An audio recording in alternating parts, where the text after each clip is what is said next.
Hey everyone, how you doing? Welcome back. It's me, Noah, from In Between the Lines. We're just going to dive right into this with an August TBR to be read. So let's do this. So the one that I've already started to read and I'm pretty excited with, to be honest, is The Troop by Nick Cutter. My best friend actually originally told me about this, and the way that he described it to me was an unsettling and uncomfortable body horror, and I'm only page 79 out of 408, and I have to admit that already I can see exactly what they mean, and I'm really excited about this because this is very much my cup of tea. It's uncomfortable, it's disgusting, and it's graphical, and I'm a complete whore for it. You know, I'm very excited about this already. I'm pretty sure I'm just gonna breeze through this book very, very fast, so I'm excited with that. I'm actually starting to become just from the little bit that I've read, I am becoming a bit of a Nick Cutter fan. So I'm excited with that. The next book is Meddling Kids, which is another book that my friend actually introduced me to. Basically, it's a horror paranormal comedy, and it's based off Scooby-Doo, which is why it's called Meddling Kids, and why you'll see that they have a dog and then the same sort of like two girls, two boys sort of thing. Pretty much based off that. Very excited about it. I've read a little bit as well. It has, how many pages is this? 442 pages. So it's a nice little book. What it basically says on the back is a nostalgic celebration of horror, friendship, and many tentacled interdimensional demon spawn. In 1977, the Blyton Summer Detective Club unmasked the elusive Sleepy Lake Monster, another low-life fortune hunter who would have gotten away with it too if it weren't for those meddling kids. By 1990, the former detectives are haunted by strange, half-remembered events that cannot be explained by a guy in a mask. Andy, the now intrepid tomboy, now wanted in 2 states, wants answers. To find them, she'll need Carrie, the former kid genius now drinking her ghosts away in New York with Tim, an excitable Weimaraner descended from the original canine member of the club. They will also have to get Nate, the horror nerd currently residing in an asylum. Luckily, Nate has not lost contact with Peter, the handsome jock-turned-movie star who was once their leader, which is remarkable considering Peter has been dead for years. The time has come to get the team back together and find out what exactly happened all those years ago. It's their only chance to end the nightmares and perhaps save the world. That was really annoying that it did that then. So yeah, I'm actually excited to crack this open and actually properly start reading it, but The Troop has me completely taken at this moment in time. Talking about Nick Cutter, we actually have another book, which is The Deep. This is 394 pages of aquatic horror. Now, I'm really into my aquatic horror because of Lovecraft. That's how I got into it. You know, cosmic and aquatic horror. It's very much me. I'm a whore for it. What it basically says on the back is, a plague is destroying the world's population. Forget makes people forget. First it's the small things, like where you left your keys, then the not so small things, like how to drive, and finally your body forgets how to live. But now an unknown substance with extraordinary power to heal has been discovered in the depths of the Pacific Ocean. Nicknamed Ambrosia, it might just be the miracle cure the world has been praying for. A research lab has been established 8 miles below the sea surface, but all contact with the team has been lost.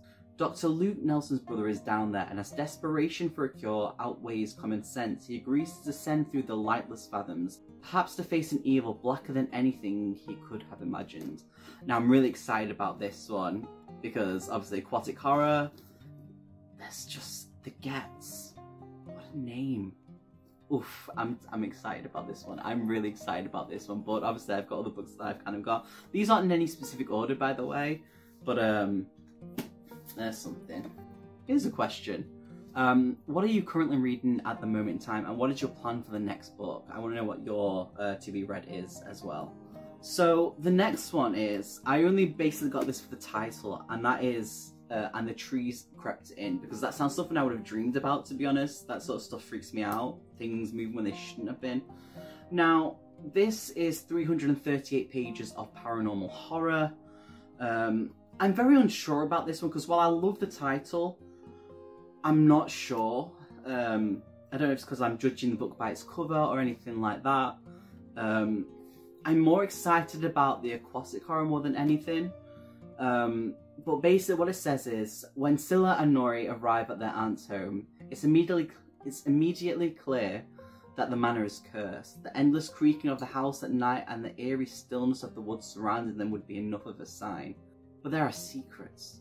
2 questions that Scylla can't ignore. Why does it seem that ever since they arrived, the trees have been creeping closer? Who is the beautiful boy who's appeared from the woods? And who is the tall man with no eyes who Nori plays with in the basement at night? A man no one else can see. Well, yeah, it does sound good. I feel like it's... Whoa, okay, sorry, okay, I've got some, I just flicked through the, just as you do. It's got stuff like that going on in it. It actually reminds me of, a little bit of, what is it, House of Leaves. Okay, I'm a little bit excited now. Okay. There may be hope for this yet. Okay. Still, I'd rather read the deep first. The next book that I'm actually really excited about is Gunmetal Gods. This is a chunky book of 474 pages, and it is big. It is huge. Let me just compare the books. 1 second. Where's the truth? Like, there's a good inch everywhere going on, so that's pretty good. So the way that this was described to me was the book of Dark Souls.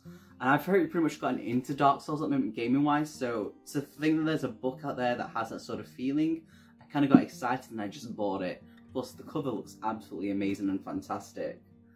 Now, when people make up words in a book, I get very confused because I can never pronounce them, so I'm going to butcher this 100%, and it's going to annoy people, I can tell you that now. It annoys me when I get it wrong, but it's a thing.